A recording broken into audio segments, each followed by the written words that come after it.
आज व्यास पूर्णिमा है, गुरु पूर्णिमा है।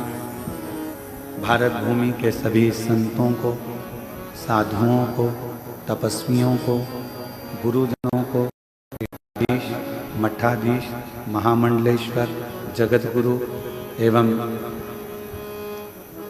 चारों पीठ के जो संपूर्ण सनातन को जागृत कर रहे हैं, इससे जगत गुरु शंकराचार्य के चरणों में एवं सभी गुरुजनों को, विप्रजनों को, ब्राह्मण जनों को इस व्यासपीठ से दंडवत प्रणाम कर कर सभी गुरुओं के चरणों को नमन करता हूँ।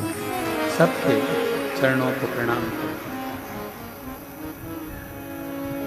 गुरु जीवन का वो सार है जो आपको और हमको मंजिल तक पहुंचा देता है। माता रूपी गुरु आपको बड़ा कर कर सोचने समझने की शक्ति प्रदान करता है। पिता रूपी गुरु आपका हाथ पकड़कर आपको व्यापार करना, व्यवहार करना, ये पिता सिखा देता है। शिक्षक अच्छा शिक्षण देकर, पढ़ाकर आपको विद्वान बना देता है। और चौथे नंबर पर है सदगुरु, जो गुरु दीक्षा देकर भगवान देवाधिदेव महादेव से मिला देता है। वो शिव है, आदि गुरु है, आदि योगी है, जगत गुरु है, जिन्होंने संपूर्ण ब्रह्मांड में, संपूर्ण विश्व में शिष्य और गुरु की परिभाषा को सामने लाया।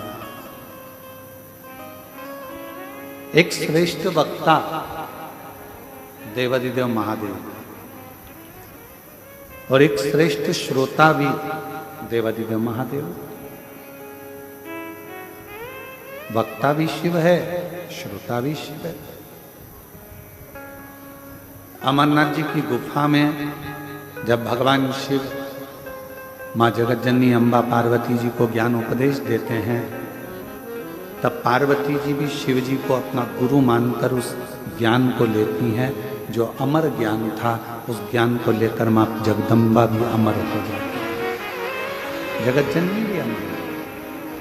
हमने कथा के 5 दिन की कथा में तृतीय दिवस में कहा था कि घर में जो बुजुर्ग हैं, बड़े हैं, घर में पति है, घर में कोई वृद्ध अवस्थावान है जिसने अपनी पूरी जिंदगी संघर्ष के साथ आगे बढ़ने में निकाली, वो भी आपका गुरु है। वो भी आपका गुरु है। जिस शिक्षक ने आपको स्कूल में पढ़ाया, जिस शिक्षक ने आपकी कलम को चलाना सिखाया, वो शिक्षक भी एक बहुत बड़ी भूमिका गुरु की रखता है। एक माता, पिता, गुरु, शिक्षक और गुरु, ये जिंदगी के वो पहल हैं जहां आप इनकी छत्र छाया में अपने जीवन को आगे बढ़ा सकते हैं।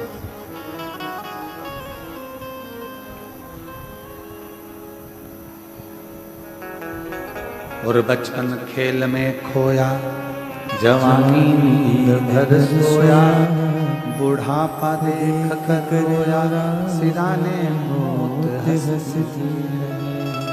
हमारा बचपन, दुनिया कहती है कि माता की गोद में निकला, पर माता के संस्कारों में हमारा बचपन निकला। दुनिया के लोग कहते हैं कि जवानी भोग और विलास में निकाली, परंतु हमारी जो कर्मठ शिव का भक्त होता है, जो संस्कारों में डूबा हुआ होता है, उसकी जवानी अवस्था भी अपने पिता के बतलाए मार्ग पर निकलती है।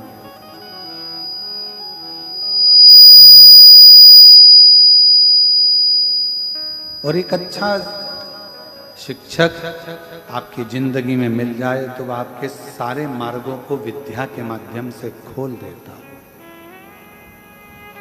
और फिर चौथी अवस्था में जो बुढ़ापा है, उस बुढ़ापे में सब साथ छोड़ देता। कौन देगा साथ? जिन बच्चों को हमने पाल पोस कर बड़ा करा, उन बच्चों के पास भी हमारे पास बैठने का समय नहीं है। जिन बेटियों को हमने पाल पोस कर बड़ा करा, उन बेटियों के पास में भी हमारे पास बैठने का समय नहीं।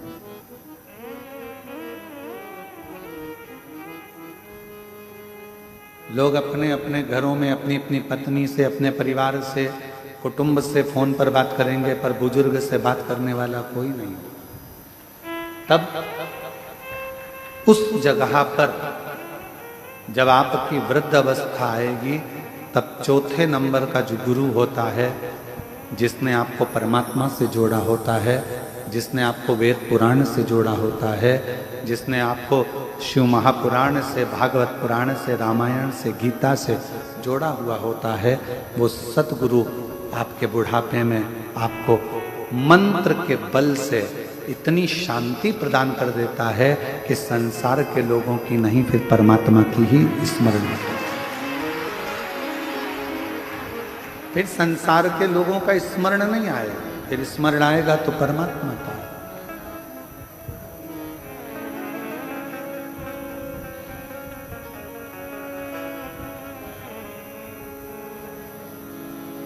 कोई स्मरण कराए, एक अवस्था के अनुसार परमात्मा की भक्ति को धारण करवाने के लिए गुरु का पद बहुत जरूरी है।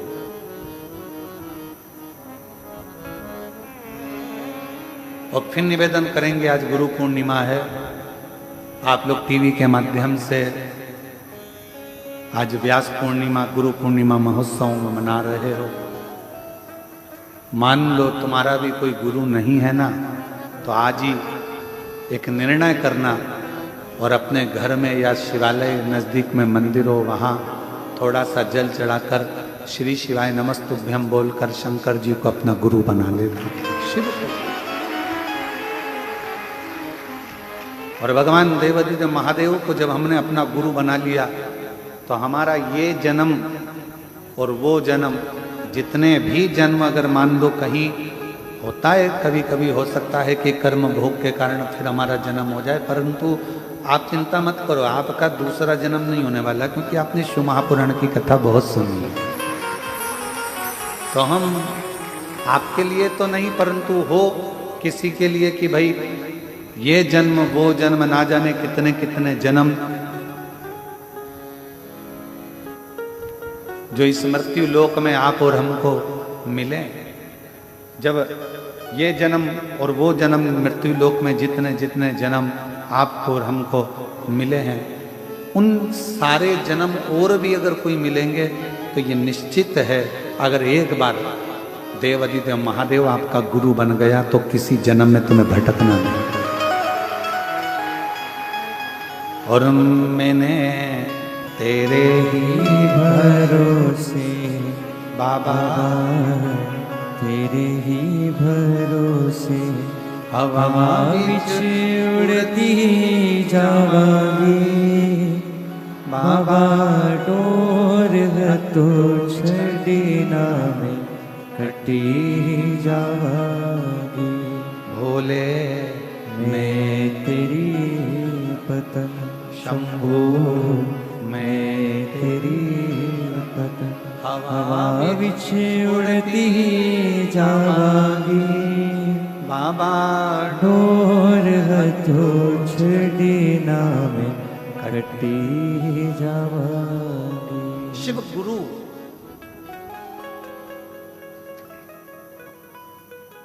वर्ष में केवल एक ही दिन होता होगा।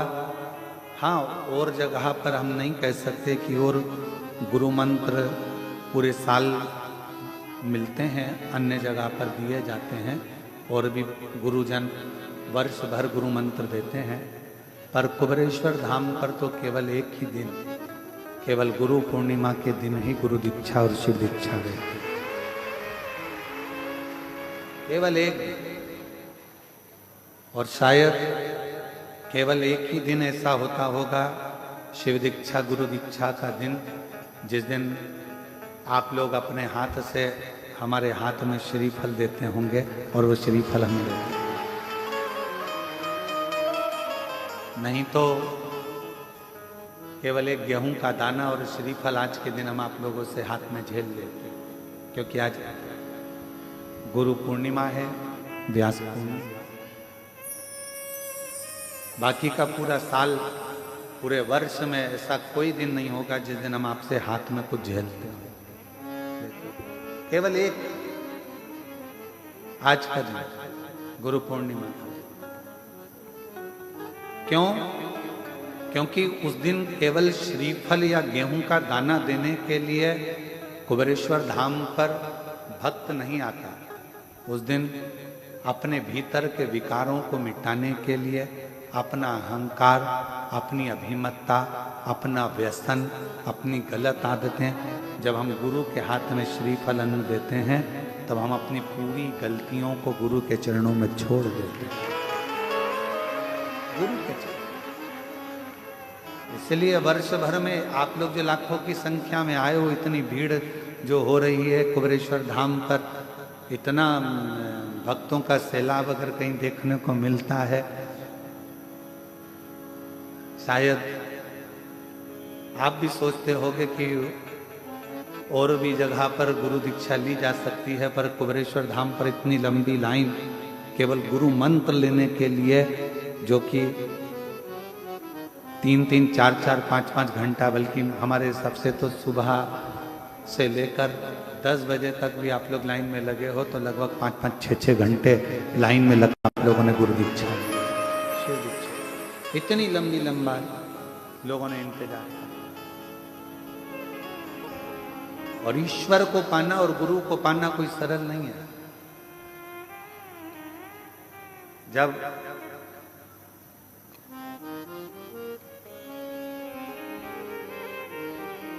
नामदेव जी महाराज गुरु दीक्षा लेने के लिए गए,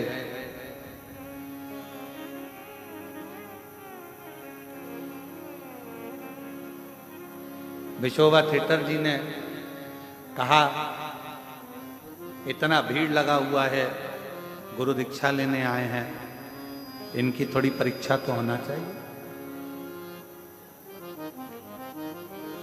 देव एक एक धर कर सबको।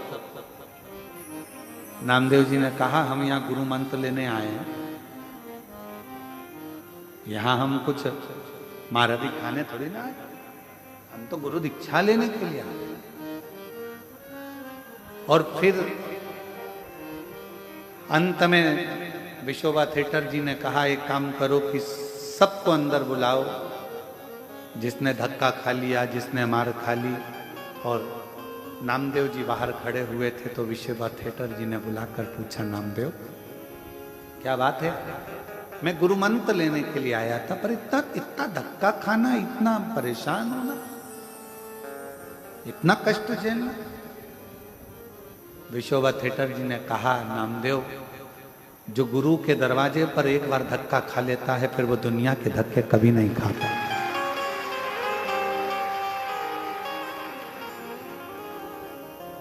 एक बार गुरु जिसको तपा लेता है, गुरु का दरवाजा अगर कोई पहुंचा और अरे हमको जल्दी जाना है, हमको ये करना है, और मालूम पड़े देरी में देरी, धक्का, लाइन लगी है, बहुत इंतजार हो रहा है, अब मंत्र मिलेगा, गुरु चरण का दर्शन मिलेगा, गुरु पाद का दर्शन मिलेगा, कुछ और इंतजार करते रहे। फिर भीड़ भड़का धक्का। जिसने गुरु के सम्मुख में, गुरु के दरवाजे का, गुरु द्वारे का एक बार गुरु के दरवाजे का धक्का खा लिया, फिर उसे संसार में कोई पैदा नहीं हुआ जो धक्का दे दे, क्योंकि गुरु के दरवाजे से मजबूत हुआ।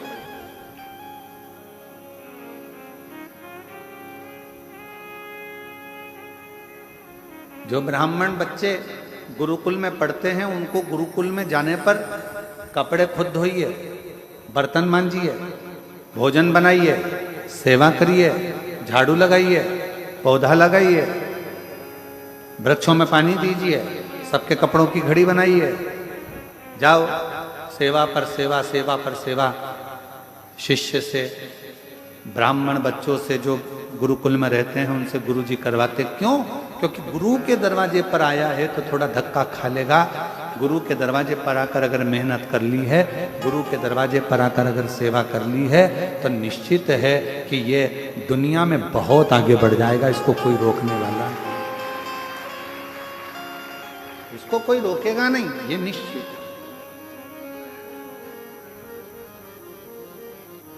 और गुरु ऐसी चलाओ मेरी कार, जहाँ में बैठा हो शिव सरकार। भोले सी मेरे बाबा, हे गुरु, इस जीवन में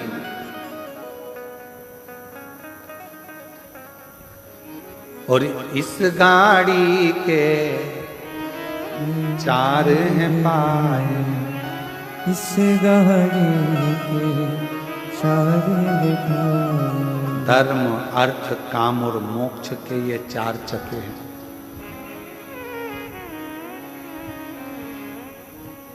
और एक बात और स्मरण में रखो, गुरु को समझना और गुरु को परखना दोनों बड़ा भारी है। दुर्वासा बाबा पहुंच गए द्वारकाधीश के दरवाजे पर, आवाज लगाई, मुझे कोई मेहमान रख लो, मुझे कोई गुरु मेहमान रखो, मुझे अपने घर में अतिथि रखो। सूचना मिली द्वारकाधीश को कि गुरुजी आए, दुर्वासा ऋषि आए, और हमारे द्वारकापुरी में आवाज लगा रहे हैं कि गुरु मनाओ, मेहमान रखो, मेहमान रखो, मेहमान रखो। मुझे अपने घर में कोई मुझे मेहमान बना लो, कोई मुझे अतिथि बना लो, और कोई गुरुजी कोई अपने घर में बुलाने को तैयार नहीं। क्यों? क्योंकि दुर्वासा बाबा को क्रोध बहुत आता था, और क्रोध आता था तो वो श्राप दे देते। अब सूचना मिली द्वारकाधीश के पास में कि दुर्वासा ऋषि आए हैं और वो कह रहे हैं कि मेरे को कोई अतिथि रख लो, मेहमान रख लो। द्वारकाधीश राजा भगवान कृष्ण ने हाथ जोड़कर मन में विचार करा, अपनी नगरी में गुरु आया, श्राप देगा तो भी स्वीकार होगा, चलो चलकर बनाते हैं। पहुंचे, प्रणाम किया, हाथ जोड़ा, नमन किया। आप हमारे अतिथि बन जाओ, आप हमारे मेहमान बन जाओ।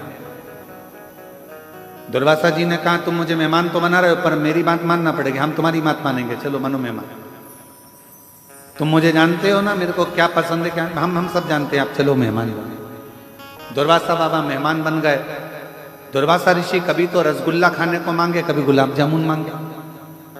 द्वारकाधीश बाबा ने अपनी नगरी में भंडारियों को सूचना कर दी कि जब तक दुर्वासा ऋषि द्वारका में रहें तब तक 56 तरह का भोजन बनाकर तैयार रखें। इसलिए द्वारकापुरी में आज भी 56 तरह का भोजन प्रतिदिन बाबा की उस अविरल धारा में बनता रहता है, और 56 भोग द्वारकानाथ को लगता है। और मैं द्वारकाधीश पुरी के सभी विद्वत ब्राह्मणों के पावन चरणों को नमन करता हूं, उन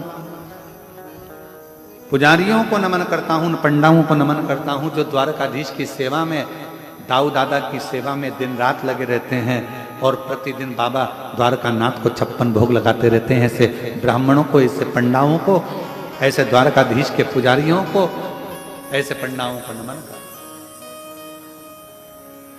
अब द्वारकाधीश के पवित्र भूमि पर तो रोज 56 भोग बने। एक दिन दुर्वासा बाबा जिस कुटिया में रहते थे उसमें उन्होंने आग लगा दी। आग लगाने वाला कोई दूसरा नहीं था, दुर्वासा ऋषि ने लगा। पूरे नगरी में बात हो गई, दुर्वासा जी की कुटिया जल गई, कुटिया जल गई। सबने पानी लाए डाले, द्वारकाधीश आकर खड़े हो गए। भगवान द्वारकानाथ ने कहा, आग कैसे लगी? सब आग बुझाने में लगे थे। दुर्वासा ऋषि पीछे से आके थपथपाकर पीठ को बोले, मैंने लगाई। द्वारकानाथ बोले, आपके घर में आपने ही आग लगा दी? तो कहा, मेरी मर्जी, मैं तो मेहमान हूं, आग भी लगा सकता हूं। द्वारकानाथ ने सोचा, ठीक है, जो हरी इच्छा। अब उधर तो झुपड़िया जल रही थी, और द्वारकानाथ से दुर्वासा ऋषि ने कह दिया कि मुझे खीर खाना है, अभी के अभी बुलाओ। खीर लेने के लिए आवाज लगाई द्वारकानाथ ने, रुक्मणी जी खीर लेकर आई। रुक्मणी जी ने खीर द्वारकानाथ को दी, द्वारकानाथ ने खीर दुर्वासा ऋषि को दी। दुर्वासा बाबा ने खीर आधी खाई, और आधी खाकर भगवान कृष्ण के ऊपर फेंक दिया कटोरा।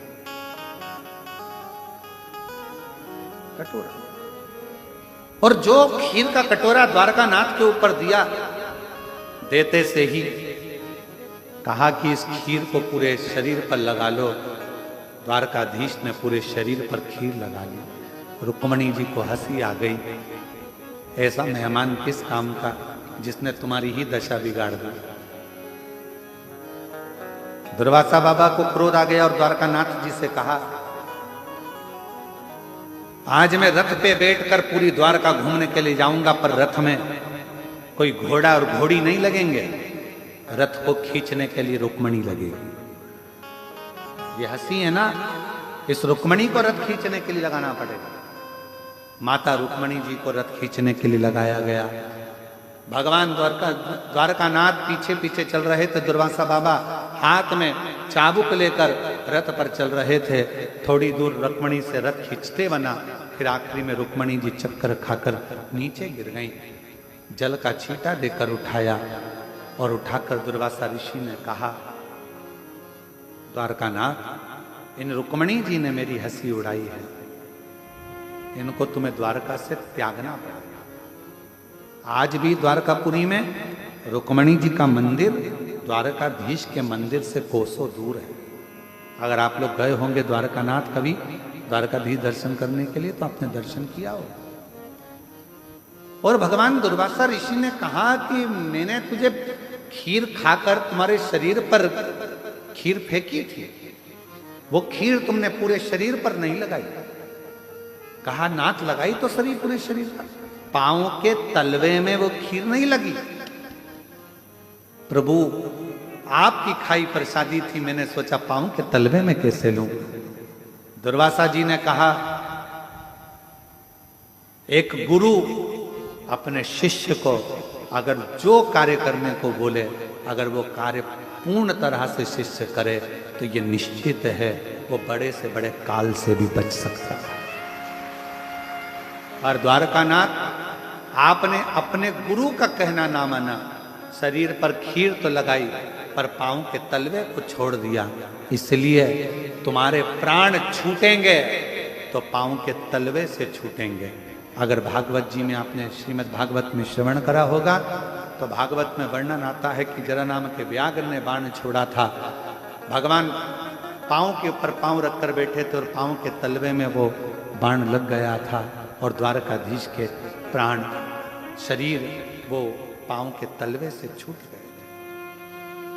पांव के तलवे से भगवान दुर्वासा ऋषि ने कहा कि मैंने तो तुमको ये एक कवच दिया था, और गुरु कभी भी दुनिया की दृष्टि में भले लोगों को लगे कि गुरुजी ने अपना शाल दे दिया, गुरुजी ने अपना सामान दे दिया, गुरुजी ने बेलपत्र दे दी, गुरुजी ने ये दे दिया, ना, बिना मांगे द्वारकाधीश बाबा को मांगना नहीं पड़ा। दुर्वासा बाबा से बिना मांगे ही खीर फेंक दी थी, कवच दे दिया था। गुरु से मांगना ना पड़े और गुरु हृदय से अगर कृपा की दृष्टि ही कर दे, मुस्कुरा आनंद के साथ एक बार गुरु अगर देख ही ले, तो समझ लो कि जिंदगी सवर जाए, जिंदगी सवर। अब यहां तो मांगा नहीं गया है, खीर फेंकी गई है शरीर। कई लोग कहने ये शॉल तो इतना 50 रुपए का होगा, 200 रुपए का होगा, गुरुजी ने जो दिया वो 200 का होगा, 250 का होगा, 500 का होगा, 1000 का होगा, 10,000 का होगा, या गुरुजी ने जो दिया वो छोटा मोटा होगा, हल्का फुल्का होगा। पर गुरु शिष्य को कुछ भी हल्का नहीं देता, वो गुरु शिष्य को उतना देता है कि वो हल्के से वजनदार होता चले जाए, हल्का नहीं देता। कितना सुंदर कहा है, एक करोड़पति व्यक्ति, एक धनपति व्यक्ति, एक अरबपति व्यक्ति, एक खूब अच्छा विद्वान से विद्वान व्यक्ति खूब पढ़ गया, लिख गया, खूब आनंद की जिंदगी में जी रहा है। स्वामी विवेकानंद जी का संवाद है रामकृष्ण परमहंस जी से।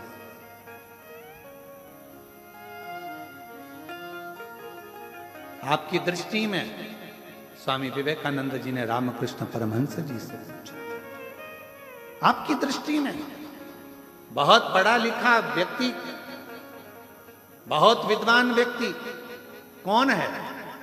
रामकृष्ण परमहंस जी ने उसी समय पर कह दिया, हमारे लिए तो केवल शून्य। शून्य? हाँ, कोई बड़े ओहदे पर जाकर बैठ गया, बहुत बड़े पद पर जाकर बैठ गया, तो रामकृष्ण परमहंस जी कहते हैं हमारे लिए शून्य। तो आपके लिए श्रेष्ठ कौन है? रामकृष्ण परमहंस जी ने कहा, जो ऊंचे से ऊंचे ओहदे पर भी जाकर बैठ जाए और अपनी जिंदगी में एक बार किसी गुरु की शरण में बैठकर गुरु मंत्र ले ले तो समझ लो वो दुनिया का सबसे श्रेष्ठ है। गुरु दीक्षा। आप कितने बड़े इंजीनियर बन गए, डॉक्टर बन गए, कलेक्टर बन गए, आईएएस ऑफिसर बन गए, आप मिनिस्टर बन गए, मंत्री बन गए, आप कितने बड़े भी पदाधिकारी बन गए, आपके पास में आगे पीछे कितनी भी फोर्स लगी हो, पर यदि आपके पास में आपका गुरु का मंत्र नहीं है तो ये सारी जो डिग्रियां हैं, ये डिग्रियां तो केवल पृथ्वी तक चलेगी, पर गुरु मंत्र की एक छाप इस कलेजे में, इस शरीर में, इस मन में लग गई तो वो डिग्री वहां तक चलेगी। वो डिग्री है। गुरु मंत्र केवल मंत्र नहीं है, गुरु दीक्षा केवल दीक्षा नहीं है। गुरु ने आपके ऊपर छाप लगा दी है कि तू अब शिव का हो गया, शंकर का हो गया, शिव का, तुझे कोई मिटा नहीं सकता। तुम लोग सब बाहर से आए हो? अरे बोलो तो जम के। ठीक है, अगर बाहर से आए हो तो यहां से जाते जाते आप लोग रोड पे से जब चलो तो देखना पेड़ों के ऊपर सफेद कलर पुता रहता है। जंगल में कहीं जाओगे तो पेड़ों के ऊपर रास्ते रास्ते में सफेद कलर थोड़ा थोड़ा सा पट्टा होता रहता है। क्यों पुता रहता है? क्योंकि वन विभाग वालों ने कह दिया ये पेड़ सरकारी है।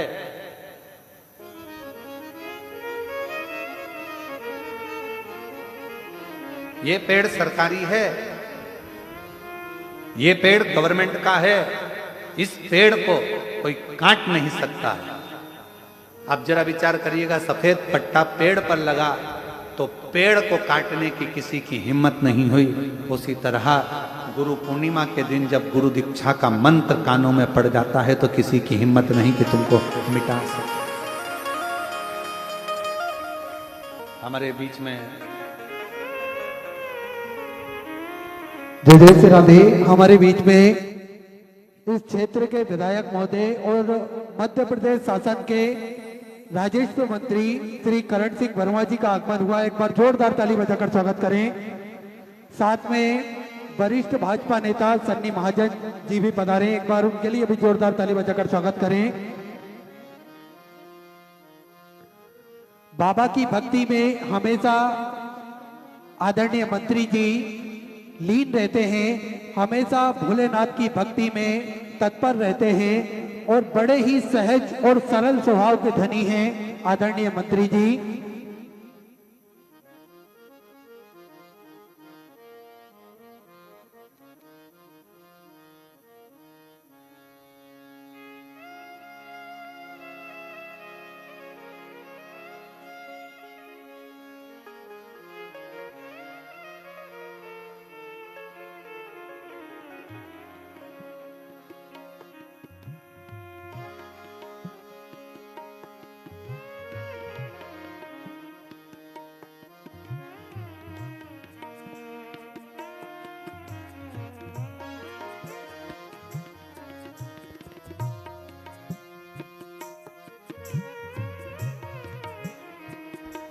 एक बार माननीय मंत्री जी का स्वागत। राजस्व मंत्री मध्य प्रदेश शासन माननीय श्री करण सिंह जी वर्मा हमारे बीच में पधारे। एक बार जोरदार ताली बजाकर स्वागत करें। शिव कथा कह रही है, जिस वृक्ष पर एक सफेद कलर का पट्टा लग जाता है उस वृक्ष को फिर कोई काटता नहीं। क्यों? क्योंकि वो गवर्नमेंट का पट्टा लग गया। उसी तरह गुरु पूर्णिमा के दिन अगर गुरु दीक्षा का एक बार मंत्र कानों में चला जाता है, फिर किसी की सामर्थ्यता नहीं कि कोई तुम्हें मिटा सके।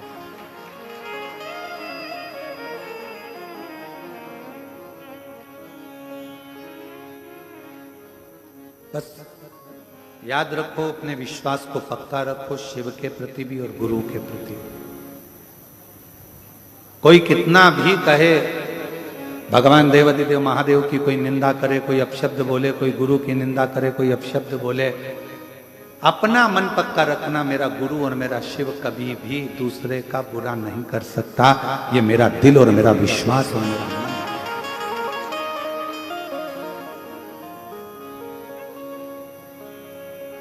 फूलों की कलियों में, काशी की गलियों में, फूलों की गलियों में, काशी की गलियों में, तेरे बिना कुछ कहीं ना,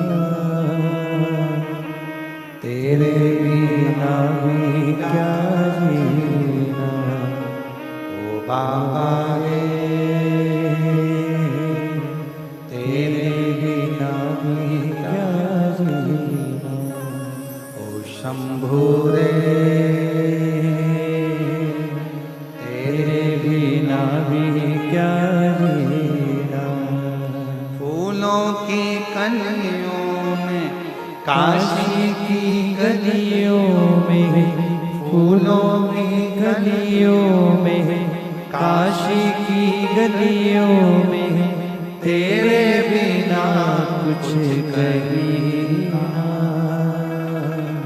तेरे बिना भी क्या जीना, बाबा रे,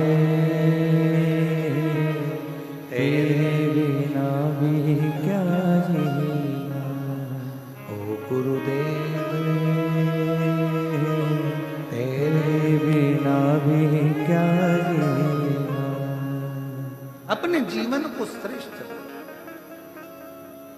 और गुरु दुर्वासा बाबा ने जैसे खीर दी, शरीर पर लगाई, वो खीर दुनिया की दृष्टि में खीर थी,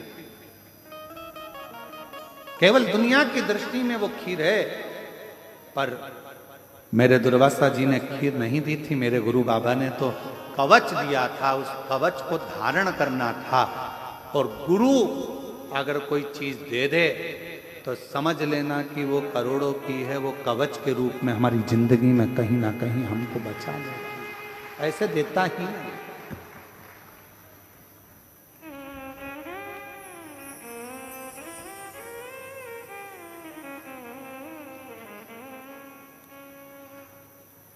बस अपने जीवन को शिव के रंग में रंगना।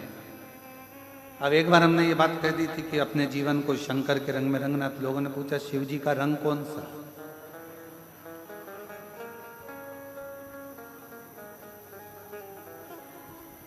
शिव जी का रंग कौन सा? अच्छा जाने तो पानी का रंग कौन सा होता है? पानी का कोई रंग होता है? जम के तो बोलो जरा। नहीं। शिव जी को चढ़ता क्या है? जल। जल का रंग नहीं होता, शिव का कोई रंग नहीं है। जो जिस रंग में रंगना हो उस रंग में शंकर को रंग सकता है।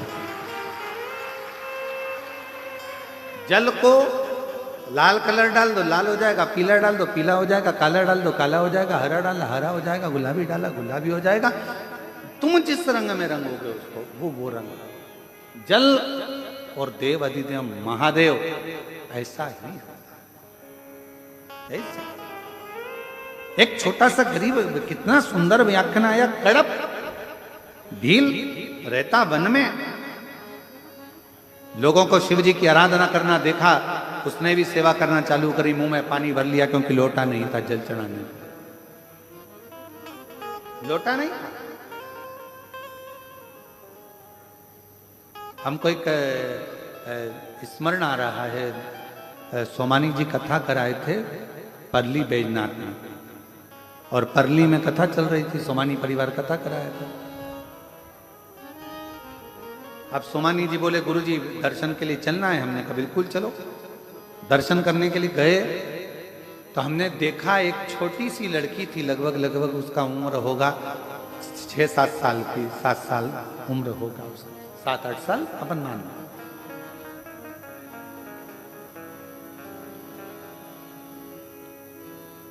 सब हाथ में दूध और जल लेकर खड़े थे उस बाबा देवाधिदेव महादेव परली श्री बैजनाथ जी को चढ़ाने के, सब खड़े थे।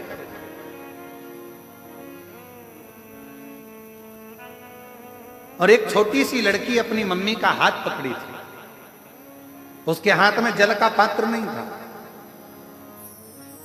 उसके पास में खुद का एक छोटी सी फ्राक पहनी थी, जिस फ्राक में ऐसी बद्दी लगी थी, बद्दी में से एक रुपट्टा निकला हुआ था पतला सा।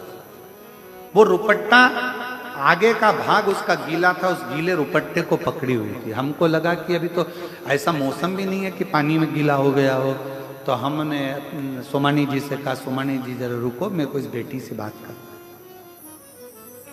हम बेटी के पास गए, उससे कहा श्री शिवाय नमस्तुभ्यम। उसने कहा सीवर वाला महाराज। हमने कहा, तो हमने पूछा बेटा तुम्हारे हाथ में क्या है? तो कहा कपड़ा। अच्छा, तो तुम ऐसी क्यों पकड़ी हो? कहा गीला है। हमने पूछा गीला क्यों करा है? मम्मी बोली थी कि एक हाथ मेरा पकड़ के चलना, भीड़ है, दूसरे हाथ में मेरे पास लोटा नहीं था, मैंने अपना जल कपड़े में भर लिया, अंदर जाऊंगी तो बाबा पे निचोड़ आऊंगी।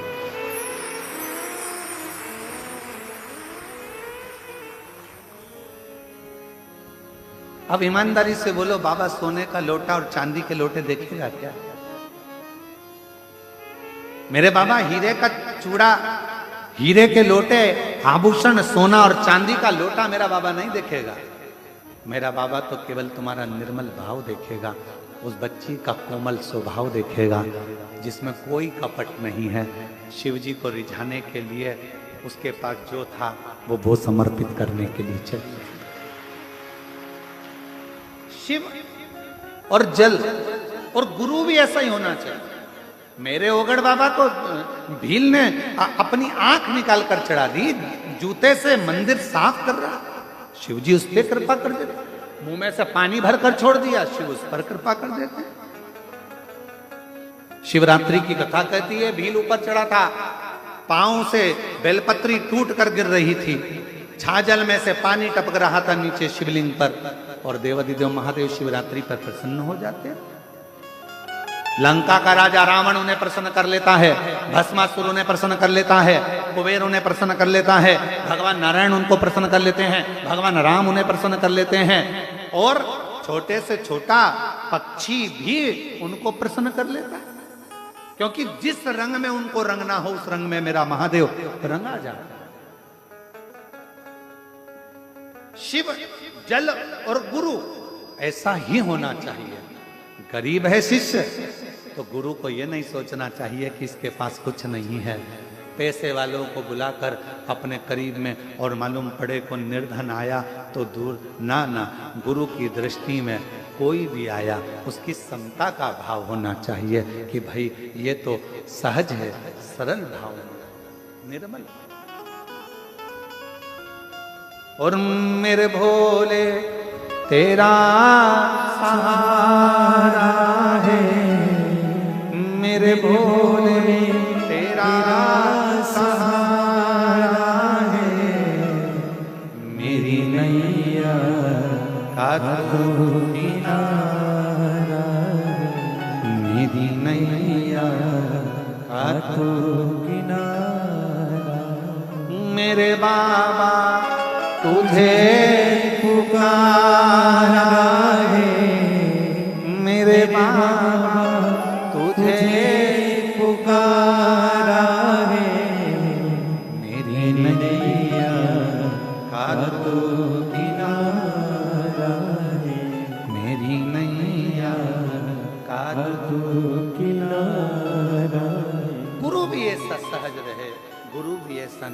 भाव का, जैसे मेरे शिव हैं, मेरे शिव, जो आपकी जिंदगी को अपने रंग में रंग कर ले।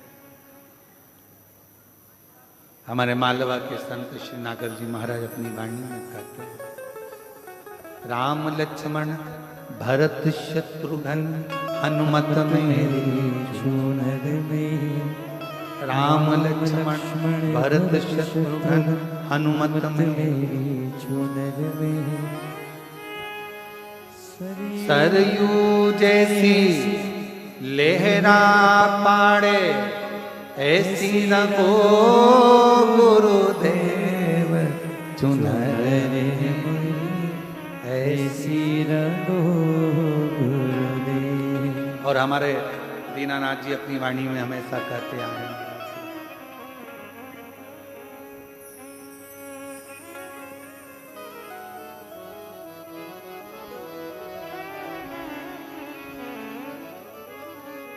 गुरु ने मंगाई सत गुरु ने मंगाई, गुरु ने मंगाई सत गुरु ने मंगाई ऐसी प्रेम भिक्षा रे, गुरु ने मंगाई ऐसी प्रेम भिक्षा रे, गुरु ने मंगाई ऐसी प्रेम भिक्षा रे, गुरु ने मंगाई ओ गुरु ने मंगाई, सतगुरु ने मंगाई, गुरु ने मंगाई, सतगुरु ने मंगाई ऐसी प्रेम भिक्षा रे, गुरु ने मंगाई ऐसी प्रेम भिक्षा रे, गुरु ने मंगाई। पहली भिक्षा जो जल की लाना, पहली भिक्षा जो जल की लाना, बावड़ी के पास न जाना, बावड़ी के पास न जाना, ऐसी गगरी भर के लाना रे, गुरु ने मंगाई ऐसी गगरी भर के लाना रे, गुरु ने मंगाई ऐसी प्रेम भिक्षा लाना रे, गुरु ने मंगाई। गुरुदेव रे मंगाई जय होवे, गुरुदेव हमारी जय होवे, महादेव हमारी जय होवे, ओ महादेव तुम्हारी जय होवे, गुरुदेव तुम्हारी जय होवे, गुरुदेव तुम्हारी जय होवे। दूसरी भिक्षा जो माला लाना, दूजी भिक्षा जो माला लाना, बाग बगीचे के पास न जाना, बाग बगीचे के पास न जाना, ऐसी माला लेके आना रे, गुरु ने मंगाई ऐसी माला लेके आना रे, गुरु ने मंगाई ऐसी प्रेम भिक्षा लाना रे, गुरु ने मंगाई। गुरुदेव मंगाई जय होवे, महादेव तुम्हारी जय होवे, गुरुदेव तुम्हारी जय होवे, महादेव तुम्हारी जय होवे, गुरुदेव तुम्हारी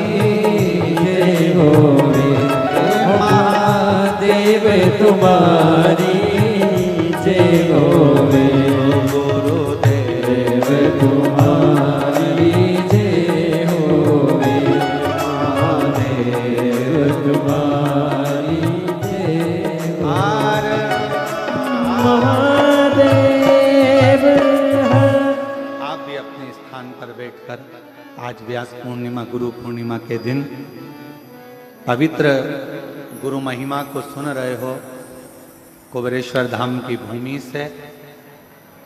आप भी आज जहां बैठे हो वहीं बैठकर श्री शिवाय नमस्तुभ्यम बोलकर ये मान लो कि शिव हमारा गुरु है और हम शिव के शिष्य हैं। मानकर सब साथ में बोलेंगे बड़े प्रेम से। श्री शिवाय नमस्तुभ्यं श्री शिवाय नमस्तुभ्यं श्री शिवाय नमस्तुभ्यं श्री शिवाय नमस्तुभ्यं श्री शिवाय नमस्तुभ्यं भोला सब दुख काटो हमारा ओ भोला सब दुख काटो हमारा शिव शंकर जपो तेरी माला भोले बाबा जपो तेरी माला भोला सब दुख काटो हमारा ओ भोला सब दुख काटो हमारा वेश है मंगल मंगलकारी वेश है मंगल मंगलकारी शमशान वासी हमारा शमशान वासी हमारा ओ भोला सब सब दुख काटो हमारा ओ भोला सब दुख काटो हमारा।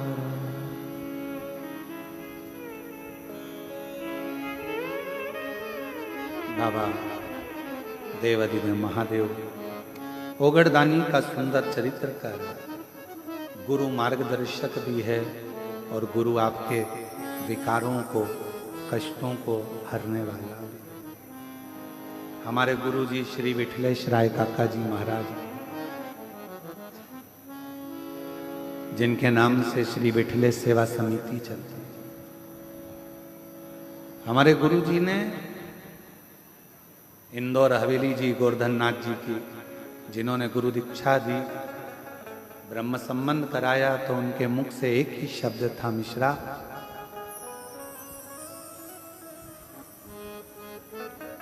तेरी भक्ति कहती है और हमारा विश्वास कहता है कि जहां भी कथा करेगा तेरे पंडाल छोटे पड़ेंगे। ये उसका था। बहुत कम सानिध्य हमारे गुरु जी का हमको मिला। फिर उनके देह त्यागने के बाद जब गोलोक धाम चले गए उसके बाद में विराजमान हुए परम पूज्य गोलोकवासी श्री 1008 श्री देवकी नंदन महाराज जी।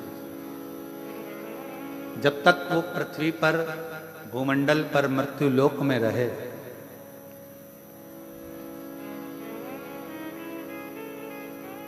और देवकी नंदन महाराज जी जब तक परम पूज्य 1008 संत शिरोमणि हमारे श्री विठलेश राय काका जी महाराज जी की गादी पर जो विराजमान थे और जब तक वो पृथ्वी पर तब तक उनका भी इतना स्नेह रहा कि जब भी कोई आयोजन हमारे गोवर्धननाथ हवेली में इंदौर में होता और उनका पहले सूचना आ जाती मिश्रा ये आयोजन है, ये मनोरथ है, ये उत्सव है।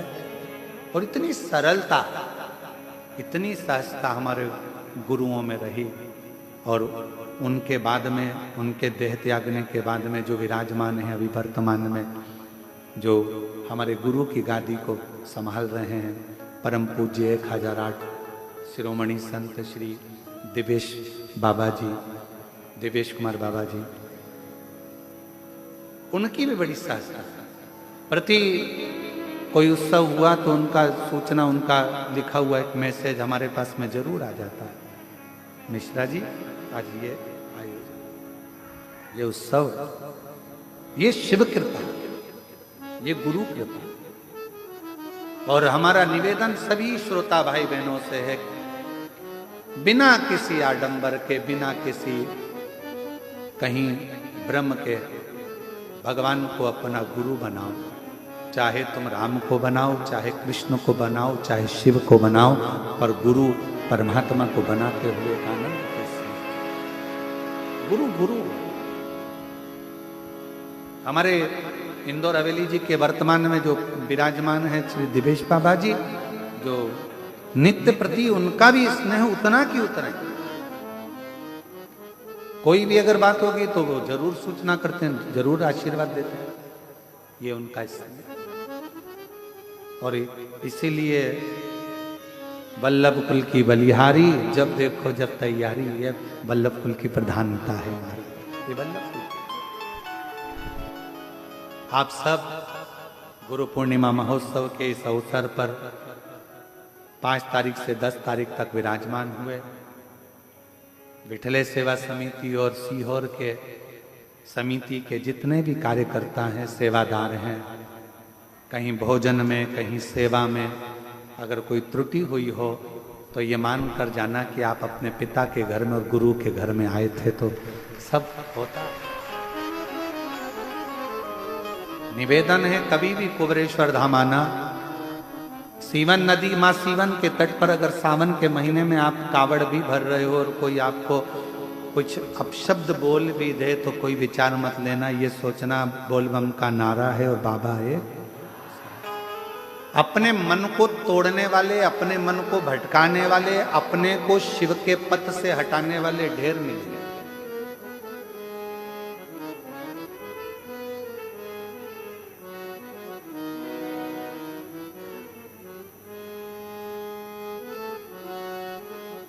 गंगा का जल जिसके मन में और बुद्धि में बैठा रहता है, उसको संपूर्ण जगत में गंगा का जल ही दिखता है।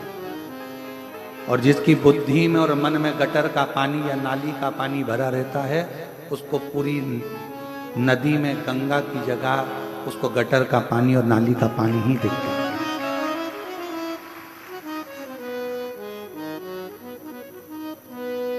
बहुत मिलेंगे आपको। क्यों जल भर रहे हो, क्यों कावड़ भर रहे हो, क्यों 11 किलोमीटर दूर तक जा रहे हो, क्यों ऐसे हरिद्वार से जल लेकर चले, यमुना जी से जल लेकर चले, क्यों इतना इतना किलोमीटर दूर चले जा रहे हो। कोई पार्वती से जल, कोई छिपरा से जल, कोई नर्मदा जी का जल लेकर, क्यों इतना दूर जा रहे हो। कौन ने कहा जाने का? उससे कहते ना हमको ज्ञान मत दे, हमने तेरे से पूछा था जब जल उठाया था, तो हमें ज्ञान क्यों देना। हमारा बाबा, हमारा जल, हमारा विश्वास और हमारा सनातन धर्म हमारे लिए है। हमने तुझसे राय नहीं मांगी कि ये नदी के जल में नाली का पानी मिल रहा है कि गटर का पानी मिल रहा है। हमारी दृष्टि में गंगा आज भी शुद्ध है, हमारी दृष्टि में यमुना आज भी शुद्ध है, हमारी दृष्टि में मां नर्मदा आज भी शुद्ध है, हमारी दृष्टि में मां छिपरा आज भी शुद्ध है, हमारी दृष्टि में मां सीवन आज भी शुद्ध है, क्योंकि हमारी बुद्धि शुद्ध है, इसलिए संपूर्ण जगत शुद्ध है। संपूर्ण जगत शुद्ध नजर आता है। जिसकी विपदा में विनाश काले विपरीत बुद्धि, जिसकी बुद्धि में गलत समाया होगा उसको गलत दिखेगा, जिसकी बुद्धि में सब श्रेष्ठ होगा उसको सब श्रेष्ठ नजर आएगा। कंकर में भी शंकर दिखता है जब लोग कुबरेश्वर धाम में आते हैं, एक एक कंकर में। और घर जाना, कंकर लेकर अगर घर जा रहे हो 10 दिन 12 दिन 15 दिन तक उस कंकर की पूजन कर कर देखना, और 16वें दिन आप उस कंकर को हथेली में रखकर ध्यान लगा कर देखना, तो उस कंकर में आपको या तो बाबा केदार, अमर